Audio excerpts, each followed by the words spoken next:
வணக்கம் குளோரியானி. அதாவது இந்த வில்வித்தை காட்டின அர்ச்சனாவை நம்ம போற்றி புகழலாம். ஆனால் வாய் வித்தை காட்டிகிட்டு இருக்கக்கூடிய வாய்க்கொழுப்பு வீரன் சவடால் அர்ச்சனாவை பற்றி நம்ம பேசியே ஆகணும். ஏன்னா ஒரு காலத்தில் இந்த ஆள் நாடாளுமன்றத்தில் தமிழின படுகொலையை தட்டி கேட்ட விதம் நமக்கு ரொம்ப பிடிச்சி போய் அந்த பதிவுகள்லாம் முகநூரில் பார்த்து போய் அப்போ நான்லாம் அப்போ ஸ்டேட்டஸில் வச்சு சில்லறையை சிதற விட்டேன் அப்படின்னு தான் சொல்லணும். ஒரு வருடத்துக்கு முன்னாடி கிட்டத்தட்ட ஒரு காணொலியை என்னுடைய வலைதளத்தில் சுட்டும் சுடரில் ஒரு காணொலியே போட்டேன். ஏன்னா அப்படியே வார்த்தைகள் வெடித்த விதம், அந்த இனப்படுகொலைக்காக எதிராக குரல் கொடுத்த விதம் எல்லாமே நம்முடைய உணர்வை தட்டி எழுப்புற மாதிரியே இருந்தது. ஏன்னா அது எங்கே நடக்கலாமா, நம்முடைய இனத்துக்கு நடந்தது, நம்முடைய தமிழ் இனத்துக்கு நடந்தது, நம்முடைய தொப்புள் கொடி உறவுதாமா, நம்முடைய குமரி கண்டத்திலிருந்து ஒட்டி பிறந்தால் போல் இருந்த இந்த இலங்கை கண்டத்துல வாழ்ந்த பூர்வ குடிகள், நம்முடைய சொந்தங்கள், நம்முடைய இரத்த பந்தங்கள், நம்முடைய மரபணுவை கொண்டவர்கள் தான், நம்முடைய சகோதர சகோதரிகளும் நம்முடைய தாய் தந்தையரும் நம்முடைய குழந்தைகளும் தான் அங்க இறந்தது அப்படின்ட்டு நம்ம சித்தப்பா, நம்ம பெரியப்பா, நம்ம பாட்டன், நம்ம பாட்டி, நம்ம அக்கா தங்கச்சின்ட்டு நமக்கு மண்டையில உரைக்க வச்சது, ஆணி அடிச்ச மாதிரி இதயத்துல பதிக்க வச்சது அண்ணன் சீமானுடைய பேச்சுக்கள், சீமான் அண்ணனுடைய தரவுகள், அவர் அந்த விதங்களை சொன்ன விதம். அதுக்கு பிறகு நாம தேடி தேடி படிச்சு நாம பெரும்பாலும் அண்ணன் சொல்றதுல இருந்து அந்த வலியையே நாம புரிஞ்சுக்கிட்டோம் அப்படின்னு சொல்லலாம்.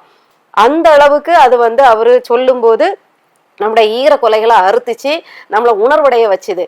அதுக்கு இணையா இந்த ஆளு நாடாளுமன்றத்துல பேசுறத கவனிச்சு நான்லாம் அப்படி புலங்காயுதம் அடைஞ்சிட்டேன்னு தான் சொல்லணும். ஏன்னா இதை ஒரு பொதுக்கூட்டத்திலேயோ இல்லை ஊடகத்திலேயோ இல்லை பொது வழியிலேயோ பேசியிருந்தா அது கொஞ்சம் சாதாரணமாக கூட போயிருக்கும். அவர் பேசின இடம் நாடாளுமன்றம். நாமளும் அண்ணன் அப்போ நாடாளுமன்ற தேர்தல் நடந்த நேரம் கூட நினைக்கிறேன், தேர்தல் வெளியில வந்த டைமானவோ, அப்போ நமக்கு பெரும் எதிர்பார்ப்பு இருந்தது. நம்ம கட்சியில இருந்தும் கொஞ்சம் பேர் நாடாளுமன்றத்துக்கு போயிட்டாங்கன்னா நம்ம பெருங்குரல் எடுத்து நாம எதிர்ப்பா காட்டுவோமே அப்படிங்கிற ஒரு எண்ணம் நம்ம கிட்ட ஓடிட்டு இருந்தனால, நாடாளுமன்றம் அப்படிங்கிற ஒரு இடத்துல மன்றத்துல ஒருத்தர் எம்பியா இருந்து பேசுறாரு அப்படிங்கும் போது நாம பேச நினைச்சதை அவரு பேசுறாரு அப்படின்னு நாம அதுல கனெக்ட் ஆகி அதுல நம்மள உணர்வாகி தான் அவருடைய பேச்சை அப்படி மெய் மறந்து கேட்டு நாம நம்மள மாதிரியே, நம்ம அண்ணன் மாதிரியே அங்க பேசுறதுக்கு ஒரு ஆளை மூஞ்சில, ஏன்னா அவர் உதித்த வார்த்தைகள்லாம் ஆக்சுவலா கூட ஏற்ற முடியாது. அப்பவும் கூட அது நியாயமாப்பட்டது. ஏன் நியாயமாப்பட்டதுன்னா, இந்த கோபத்துல நாம இருக்கோம், நம்ம பிள்ளைய, நம்ம அக்கா தங்கச்சிய, நம்ம குழந்தைய, இல்ல நம்ம அம்மா அப்பாவை கொன்னவனை எப்படி திட்டுவோம்? ரொம்ப வார்த்தைகளை தேடி பிடிச்சி ரொம்ப நாகரிகமா திட்டுவோமா, ரொம்ப நயமா திட்டுவோமா? ஊர்ல உள்ள அத்தனை கெட்ட வார்த்தையும், ஊர்ல உள்ள அசிங்கமான வார்த்தையும் தேடி தேடிதான், ஒருவேளை பொது வழியில திட்டாட்டாலும் நம்ம மனசுக்குள்ள கூட 1008 திட்டுகள் இப்படிதான் வரும். இது இயற்கை. ஏன்னா நம்முடைய ரத்தம் அப்படிங்கும்போது நாம ஆடாட்டாலும் நம்ம சதா ஆடும் அப்படிங்கிற மாதிரி ஆடிரும். அதை அவர் நாடாளுமன்றத்திலேயே பேசுறாரு அப்படிங்கும் போது நம்மள் ஒருவராக தான் அவரை பார்க்க தோணுச்சு. அதனாலதான் நாம அவரோட பேச்சை ரொம்ப மதிச்சோம். அவர் மேல ஒரு பெரும் மதிப்பும் கூடிச்சு. அப்பவே என் பதிவுகள்ல நிறைய பேர் சொன்னாங்க அந்த ஆளை பத்தி, இனிமே ஆளுதான். ஏன்னா பொதுமக்கள், அந்த பொதுமக்கள் மேல தப்பு இருக்கலாம், அந்த நில தகராறுல தப்பு அந்த பெண்மணிகள் மேல கூட இருக்கலாம். ஆனாலும் பொது வழியில நாயே அப்படின்ட்டு பெண்களை பார்த்து பேசி துப்பாக்கியை காட்டு மிரட்டுற ஒரு நாயை நாம மதிக்கவே முடியாது. அதனால அந்த ஆளுக்கு அவ்வளவுதான் மரியாதை. அப்போ அந்த ஆள் அப்போ பேசுனத இப்ப என்னுடைய பதிவுல எல்லாருமே என்ன சொல்லியிருந்தாங்க, கொஞ்சம் பேரு ஈழத்தமிழர்கள் அப்படின்னு அவங்க தங்களை அறிமுகப்படுத்திக்கிட்டு, அக்கா நீங்க தெரியாம பேசுறீங்க, விடயம் தெரியாம பேசுறீங்க, இந்த ஆள் நல்லவர் கிடையாது, இவர் அந்த ராஜபக்ஷ ஆட்களோட கைகூலி தான், சும்மா தன்னை நிலைநிறுத்திக்கிறதுக்காக, தன்னை ஈழத்தமிழர் ஆதரவாளர்னா காட்டிக்கிறதுக்காக அப்படி வேணும்னே நாடாளுமன்றத்துல சம்பந்தமே இல்லாம இப்படி பேசிட்டு இருக்காப்ல, அவன் ஒரு பைத்தியக்காரன் அப்படின்ட்டு நிறைய லிங்க் எல்லாம் அனுப்புனாங்க. அந்த லிங்க் எல்லாம் பார்க்கும்போது அவர் கொஞ்சம் அவரோட இன்னொரு முகமும் அதுல தெரியுது. ஆனாலும் நம்மளால அதை ஏத்துக்க முடியல. ஏன்னா நம்ம இனத்துக்காக ஒருத்தன் பேசுறான், நம்ம இனத்துக்காக அண்ணன் சீமான் மாதிரியே ஒருத்தர் கத்துறாரு. நாடாளுமன்றத்துல நாம போய் நம்முடைய கட்சி சார்பில் போய் கத்துவாங்கன்னு நினைச்சதா இந்த ஆளு கத்துறாரு. நமக்கு கிடைக்காத ஒண்ணு அங்க கிடைக்குது அப்படிங்கிற மாதிரி இருந்தனால அதை நம்ப மறுத்து நான் கடந்து போயிட்டேன். அதுக்கப்புறம் தொடர்ச்சி அவரை பத்தி நிறைய விமர்சனங்கள், நிறைய கான்ட்ரவர்சிஸ் அப்படின்னு சொல்லுவாங்க இல்லையா, அந்த மாதிரி எதிர்கருத்துகள் நிறைய வர வர அவருடைய அவர் ஒரு யூடியூப் சேனல் வச்சிருக்காரு. அதை போய் பார்க்கும் போதும் அவருடைய பேச்சுகள்லாம் மற்றவங்களை விமர்சிக்கும் போது கூட ரொம்ப ஆபாசமா விமர்சிச்சதை பார்க்க முடிஞ்சது.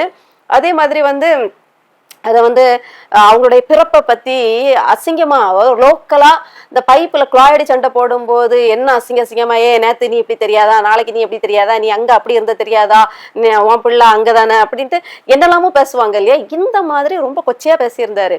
அப்ப எனக்கு கொஞ்சம் மனசுல பட்டுச்சு, ஓஹோ அப்போ இந்த பதிவுகள்ல வர மாதிரி இந்த மனுஷனுக்கு இன்னொரு பக்கமும் இருக்குதோ அப்படின்னு தோணுச்சு. அதை ஊர்ஜித பண்ணும் விதமா தான் இப்ப இந்த ஆளோட நடவடிக்கை இருக்குது. பார்த்தா ராஜபக்ஷே, நமல் ராஜபக்ஷேயோட ஒரு கைக்கூலியா இந்த ஆள் இருக்கான் அப்படிங்கிறது இப்பதான் நமக்கு தெரியுது. ஏன்னா அண்ணன் சீமான் மீது தீராத வன்மம். நம்ம மட்டும் தான் தமிழ் தேசியத்தை கொண்டாட முடியுமா? அப்படியெல்லாம் கிடையாது. தமிழ் தேசியத்தை உள்வாங்கின எல்லாருமே கொண்டாடலாம், யார் வேணாலும் தமிழ் தேசியத்தை பேசலாம், யார் வேணாலும் மேதகு அவர்களை தலைவராக கொள்ளலாம். கனடா நாட்டு ஜஸ்டின் ட்ரூடோ அவருக்கு என்ன வந்துச்சு? அவரு ஏன் போன வாட்டி வந்து அங்க ஒரு நினைவஞ்சலி செலுத்துற விதமா ஒரு நினைவு ஸ்தூபிகளை எல்லாம் எழுப்பினாரு, அந்த சுவடுகளை எல்லாம் அதாவது வடிவாக்குனாரு. அப்போ அந்த அகதிகளாக போன நம்முடைய தமிழர்களோட உணர்வு அவருக்கு புரிஞ்சுதான். அப்படி பல நாடுகள் வந்து பிரான்ஸ், கனடா போன்ற எல்லா நாடுகள்லயும் பல நாடுகள்ல இந்திய தினத்தை வந்து அந்த அதிபர்களே இல்ல பெரிய பெரிய அதிகாரிகளே வந்து வழிமொழியிறாங்க, அந்த உறுதிமொழி ஏற்கிறாங்க, தமிழர்களுக்கு ஆதரவா இருக்காங்க. அப்படி இருக்கும்போது நமக்கு யாருக்கு வேணாலும் இந்த இன உணர்வு இருக்கலாம், யார் வேணாலும் இதை பத்தி பேசலாம். அப்படி ஆனா அண்ணன் சீமான் எதுல இருந்து வேறுபடுறாருன்னா, அதையே தலைவராக கொண்டு ஒரு கட்சியை நடத்துறாரு. அதை பத்தியே இன்னும் 15 வருஷமா திருப்பி பேசிட்டு இருக்காரு. அதற்காக வழக்குகள் வாங்கியிருக்காரு. அதுதான் மற்ற தமிழ் தேசியவாதிகளுக்கும் மற்றவங்களுக்கும் அண்ணனுக்கும் உள்ள வித்தியாசம். என்னன்னா இதை பத்தி பேசியே அவர் வந்து சிறைபிடிக்கப்பட்டிருக்காரு. தைரியமா இன்னைக்கு பேச வச்சிருக்காரு. தைரியமா அவருடைய புகைப்படத்தை கொண்டு போக முடியுதுன்னா மனசாட்சி தொட்டு சொல்லுங்க. மற்ற தமிழ் தேசியர்கள்ட்டையும் கேட்கிறேன், உங்களாலேயா இது அண்ணன் சீமானாலேயான்னு நீங்க முடிவு பண்ணிருங்க. ஏன்னா உங்களாலேயே இதை வந்து பகிரங்கமா மேதகு அவர்களுடைய புகைப்படத்தை எடுத்து கொண்டு போக முடியாது, உங்களாலே செய்ய முடியாது, நீங்களே பயப்படுவீங்க. ஆனா அதை வந்து எந்த பயமும் இல்லாம இன்னைக்கு வந்து சாதாரணமா ஒரு தலைவன், எங்களை வழிகாட்டி, என் இனத்தை காப்பாற்றிய ஒரு காவலன் அப்படிங்கிற அந்த ஒற்றை இதுல வந்து சுமந்துட்டு தெரிய முடியுதுன்னா அது அண்ணன் சீமானால்தான். இன்னைக்கு நாங்க தைரியமா பேச முடியுதுனாலும் அது அண்ணன் சீமானால் தான். அதுலதான் அண்ணன் சீமான் வேறுபட்டு நிக்கிறாங்க. அந்த உணர்வோடும் அந்த வேகத்தோடும் உத்வேகத்தோடும் இன்னும் அந்த அக்னியை வந்து குறையாம, இன்னும் அதை அணைஞ்சிடாம, இன்னும் அந்த தீப்பொறிகளை அந்த அனலை வந்து அடகாத்துட்டு வர்றாரு பார்த்தீங்களா, அதுலதான் நிக்கிறாரு. அதுதான் நிறைய பேருக்கு எரிச்சலாவும் இருக்கு அப்படிங்கிறத புரிஞ்சுக்க முடியுது. இப்ப இந்த அர்ச்சுனாக்கெல்லாம் என்ன வந்துச்சு? அண்ணன் சீமான் யாருக்காக குரல் கொடுக்குறாரு? தமிழ் ஈழத்துக்காக தானே, தமிழ் உறவுகளுக்காக தானே. அதுல இவருக்கு ஏன் இவ்வளவு வெறுப்புணர்வு? அவர் ஒன்றும் உங்களை மாதிரி நம்மளோட உட்காந்துக்கிட்டு நமண்டுகிட்டு சிரிச்சிட்டு தெரியலையே, நக்கல் அடிச்சுட்டு தெரியலையே. அவரா வந்து அண்ணன் சீமான் அவர்களா ராஜபக்ஷ என்னுடைய தாய் தந்தை போன்றவர், நமல் பக்ஷே என்னுடைய தாய் தந்தை போன்றவர்னு தாய் தந்தையரை கொச்சப்படுத்திட்டு இருக்கிறது அண்ணன் சீமான் அவர்களா? நீங்க யார தாய் தந்தை போன்றவர்னு சொல்றீங்க?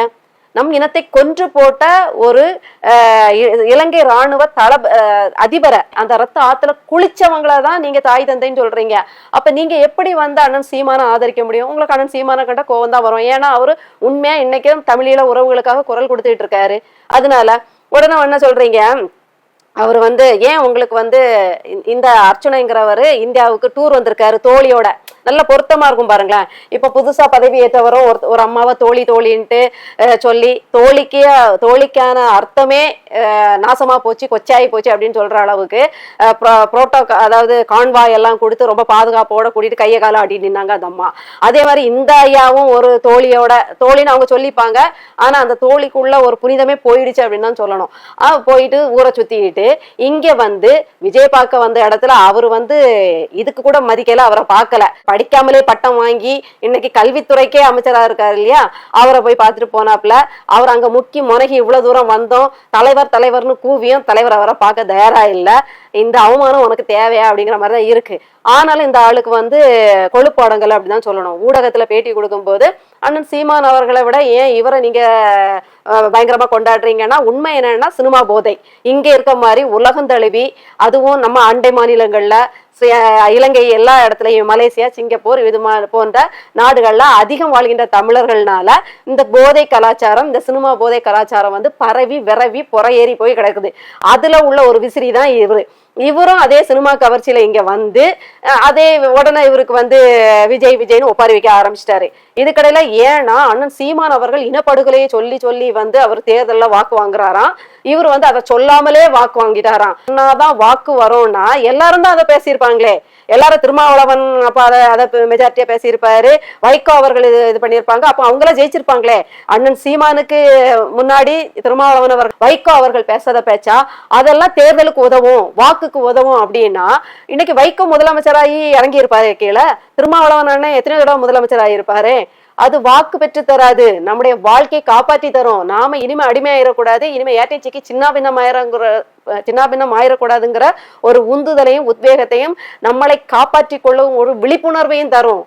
சொந்தங்களுக்காக நிக்கணும் அப்படிங்கிற ஒரு ஒற்றுமையே தரும், ஒரு கூட்டு முயற்சியை தரும், ஒரு இணக்கத்தை தருமே தவிர வாக்கா தராதான். திருமாவளவன் கிண்டலா கேட்டாரு, இளம்ன்றிய அவங்க என்ன உனக்கு ஓட்டா போடுறாங்கன்னு நக்கலா கேட்டு பார்த்தாரு.